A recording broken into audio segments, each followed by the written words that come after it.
Hello students, we have read this chapter earlier in our lecture number 1 up to the 2nd of January when the waves were very kinetic and the writer was trying to save himself, and in this series he doubled the lash, everything, went through their life raft drill, attached their lifelines and donned their life jackets also. So we are going to start our 6th paragraph with the line, the first indication of impending disaster came at about 6 p.m. Students, open your books and start your 6th paragraph. The first indication of impending disaster came at about 6 p.m. with an ominous silence. जो first उनका मतलब next जो उनके लिए disaster आ रहा था वो बहुत ही अशुभ खामोशी के साथ शाम को 6 बजे आया. द विंड ड्रॉप्ड, जो हवाएं थी वो रुक गई थी, and the sky immediately grew dark, और जो आसमान था वो एकदम से डार्क हो गया था, ज़्यादा अंधकार वाला हो गया था, ज़्यादा अंधेरा हो गया था. Then came a growing roar and an enormous cloud toward aft of the ship. तब एक बहुत ही तेज आवाज करते हुए बहुत बड़ा सा ह्यूज क्लाउड उनके शिप की तरफ बढ़ रहा था.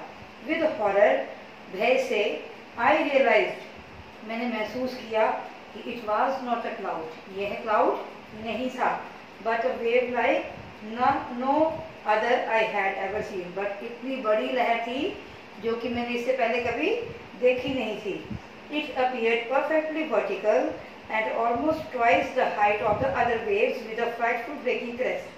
मैंने महसूस किया कि यह एक क्लाउड नहीं था, एक बहुत बड़ी वेव थी जिसको मैंने इससे पहले कभी नहीं देखी थी, और यह जहाज के बिल्कुल वर्टिकल अपीयर हुई और जिसकी हाइट आमतौर पे जो नॉर्मल वेव्स होती हैं उससे डबल से भी ज़्यादा थी, और यह हमारे जहाज के ऊपर इस तरह से टूटी जैसे कोई पर्वत खंड करके टूटकर गिर जाता है. The roar increased to a thunder as the stern moved up the face of the wave, and for a moment I thought we might ride over it. अब इतनी ही तेज गर्जना के साथ यह वेव हमारे फेस से टकराई और हमारे जहाज से टकराई, और एक पल को यूँ लगा जैसे मैं इसके ऊपर राइड कर सकता हूँ, इस वेव के ऊपर चढ़ सकता हूँ. But then a tremendous explosion shook the deck. But उसी समय हमारे डेक पे एक बहुत भयानक विस्फोट हुआ. A torrent of green and white water broke over the ship. एक बहुत बड़ा बहाव हरे और सफ़ेद पानी का हमारे शिप को तोड़ गया. My head smashed into the wheel and I was aware of flying overboard and sinking below the waves. मेरा सिर एक बहुत बड़े पहिए से जा टकराया और मुझे ऐसा महसूस हुआ, मेरे को ऐसा लग रहा था जैसे मैं ऊपर की तरफ को उड़ रहा हूँ और जो वेव्स हैं उनके बीच में डूब भी रहा हूँ. I accepted my approaching death and as I was losing conscious I felt quite peaceful. मैं अपनी तरफ बढ़ती हुई मृत्यु को देख सकता था. जैसे ही मैंने अपनी चेतना, अपनी कॉन्शियसनेस, अपनी सेंसेस जाने लगी, जैसे ही मुझे ये महसूस हुआ कि मेरी कॉन्शियस जा रही है, मैं एकदम से शांति में हो गया, पीसफुल हो गया. Unexpectedly my head popped out of the water. अब जैसे कि मुझे उम्मीद नहीं थी, बट मेरा सिर एकदम से पानी के ऊपर आ गया. A few metres away wave breaker was near capsizing her mast almost horizontal. जो कुछ ही मीटर दूरी पे मेरी वेव ब्रेकर थी. वेव वॉकर, जब उसने अपनी बोट का नाम रखा हुआ याद है ना आपको, वेव वॉकर थी जो कि टेढ़ी मेढ़ी हो रही थी, बट और जो उसके मस होता है, जो उसके बिल्कुल एजेस होते हैं वो हॉरिजॉन्टल हो चुके थे. तभी एक वेव आई. Then a wave hurled her upright. एक वेव जोर से उससे टकराई और उसने उसको सीधा कर दिया. माई लाइफ लाइन जल्द टॉट. मेरी जो लाइफ लाइन थी वो एकदम से तन गई. आई ग्रैब्ड द गार्ड रेल्स. मैंने शिप के साथ जाने वाले गार्ड रेल्स को अच्छे से पकड़ा और उनको पकड़कर उनके द्वारा एयर में जैसे रस्सी के साथ वो सहारे से शिप में चढ़ गया. subsequent waves tossed me around the deck like a rag doll. जो subsequent waves थी, जैसे एक वेव आ रही है, एक जा रही है, एक आ रही है, एक जा रही है, उन वेव्स ने, उन लहरों ने मुझे बार बार टॉस किया, यानी कि कभी इधर कभी उधर। शिप के अंदर कोई स्टेबिलिटी नहीं बन पा रही थी। माई लेफ्ट रिब्स क्रैक्ड, मेरे जो लेफ्ट वाली रिब्स थी, हड्डियाँ थी, किसमें, केज में, वो टूट चुकी थी। My mouth filled with blood and broken teeth, मेरे मुंह में खून भरा हुआ था और मेरे टूटे हुए दांत थे। Somehow I found the wheel, फिर भी किसी तरह से मुझे पहिया मिल गया। Lined up, मैं इसके ऊपर चढ़ा और turn for the next wave and hung on, और अगली लहर का सामना करने के लिए तैयार हो गया। Water, water everywhere, पानी ही पानी था जहाँ भी देख रहा था। I could feel that ship had water below, but I dared not to abandon the wheel to investigate. हर जगह पे शिप में पानी ही पानी भर गया था, बट मैं इतना साहस नहीं कर पाया कि अब मैं पहिए को छोड़कर उस पानी की सतह को देखने जा सकूं।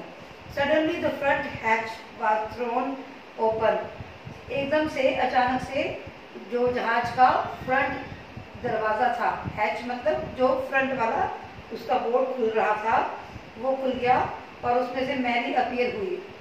मैरी उसकी वाइफ, राइटर की wife. We are sinking, she screamed, वो चिल्लाई, हम डूब रहे हैं। The decks are smashed, decks सब टूट चुके हैं, और we are full of water, और जहाज के अंदर सारा पानी ही पानी है। Take the wheel, I shouted as I scrambled for the hatch, मैं हैच की तरफ को, यानी कि जो दरवाज़ा खुलता है शिप में नीचे की तरफ को, उसकी तरफ को मैं रेंगते हुए मैंने मैरी को पहिया देने की कोशिश की कि ये पहिया पकड़ो। Larry and Herb were pumping like madman, Larry और हर्ब जो थे वो पानी को शिप से बाहर निकाल रहे थे। Broken timbers hung at crazy angles, the whole starboard side bulged inward, clothes, crockery, charts, stools and toys sloshed about in deep water. Harry और हर्ब पानी को शिप में से बाहर निकाल रहे थे, और टूटी हुई जो लकड़ियाँ थी, जो जहाज टूटा था, जो उसका नुकसान हुआ था, वो जगह जगह पड़ी थी, और जहाज के अंदर का भाग एक तरफ को थोड़ा सा बैठ सा गया था, और जो उनका सामान था जैसे क्रॉकरी, खिलौने, कपड़े जो वो अपने साथ ले गए थे, वो सब पानी में ऐसे तैर रहे थे जैसे वो डुबकियाँ लगा रहे हों। I half swam half crawled into the children's cabin, मैं आधा तैरता, आधा डूबता, आधा रेंगता हुआ बच्चों के कैबिन तक पहुंचा। आर यू ऑल राइट, क्या तुम सब ठीक हो? आई आस्क्ड, मैंने पूछा। किससे? बच्चों से। Yes they answered from the upper one, उन्होंने ऊपर की तरफ से जवाब दिया कि हाँ हम सब ठीक हैं। बट माई हेड हर्ट से बिट, सेड स्यू, स्यू माने उसकी डॉटर का नाम जो सुजैन था, निकनेम स्यू था। स्यू ने कहा कि थोड़ी सी मुझे सिर में चोट लगी है, मेरी आंखों से ऊपर, pointing to a big bump over her eyes, मेरी आंखों के ऊपर की तरफ को एक बहुत गहरा सा जख्म है। I have no time to worry about bumped head, but मेरे पास बम्प्ड हेड को लेकर चिंता करने का कोई समय नहीं था। After finding a hammer, screws and canvas, I struggled back on deck, अपना हथौड़ा, अपने पेज और कैनवस लेकर मैं वापस डेक पर पहुंचा संघर्ष करने के लिए। संघर्ष किसके साथ करना था? पानी के साथ, लहरों के साथ। With the starboard side batch upon open, we were taking water with each wave that broke over us, starboard के साथ, जो कि हम जिसके साथ कि हम पानी को बाहर की तरफ को निकाल रहे थे और लहरें वापस हमारे ऊपर आ रही थी। If I couldn't make some repairs we would surely sink, अगर मैं रिपेयर नहीं करूँगा तो हम श्योरली ही डूब जाएंगे। Somehow I managed to stretch canvas and secure waterproof hatch covers across the gaping holes. फिर भी किसी तरह से मैंने मैनेज किया, मैंने कैनवस को स्ट्रेच करके, मतलब सीधा करके उसको एक अपने लिए वाटरप्रूफ हैच की तरह यूज करने की कोशिश की। Some water continued to stream below, but most of it was now being deflected over the side. कुछ पानी नीचे की तरफ को जा रहा था, बट साथ के साथ ही पानी बाहर की तरफ हम मोड़ रहे थे। More problems arose when our hand pumps started to block up with the debris floating around the cabins and the electric pump short circuit. ज़्यादा समस्याएं तब उत्पन्न हो गई, तब पैदा हो गई जब हमारे हैंड पंप्स ब्लॉक हो गए। किसकी वजह से? वो जो गारा इकट्ठा हो गया था पानी के साथ, उनकी वजह से। और उससे क्या हुआ, उनके जो इलेक्ट्रिक पंप्स थे, जो इलेक्ट्रिसिटी के बोर्ड जो लगाए, वो शॉर्ट सर्किट हो गए। The water level rose suddenly, पानी का जो लेवल था वो डराने वाला था और ऊपर की तरफ बढ़ रहा था। Back on the deck, I found that our 2 spare hand pumps had been wrenched overboard, along with the forestay sail, the jib, the device, and the main anchor. जब मैंने वापस देखा तो हमारे जहाज पर 2 हैंड पंप खुले हुए थे, एक आगे का पॉल, एक छोटा पॉल, एक डिंगी और कुछ एक एंकर के साथ। Then I remember we had another electric pump under the chart room floor. फिर मुझे याद आया कि हमारे पास एक और इलेक्ट्रिक पंप था। कहाँ? चार्ट रूम, मतलब फर्श के नीचे की तरफ को। I connected it to an out pipe and was thankful to find that it work. मैंने उसे कनेक्ट करने की कोशिश की और शुक्र है कि मैं उसे कनेक्ट कर पाया, वो वर्क कर रहा था। द नाइट ड्रैग, रात बड़ी हो रही थी। On with an endless bitterly cold routine of pumping, steering and working the radio, we were getting no reply from our mayday calls, which was not surprising in this remote corner of the world.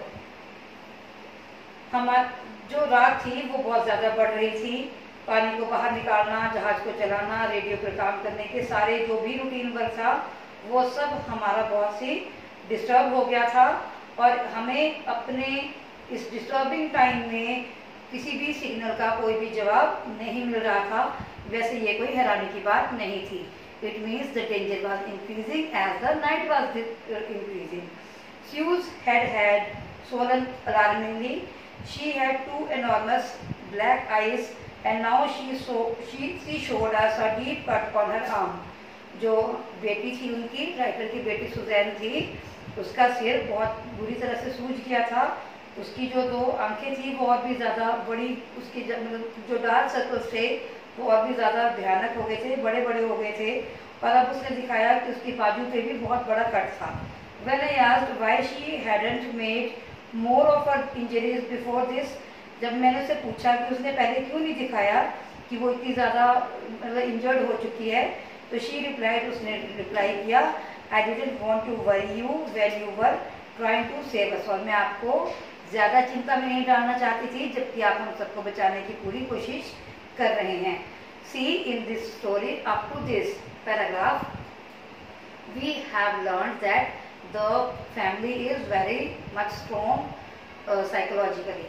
The daughter, who is also very young, but even then she has not told about her injuries to his father because she thought that her father is trying to save the lives of all the family members, so why to worry him just for her own injuries.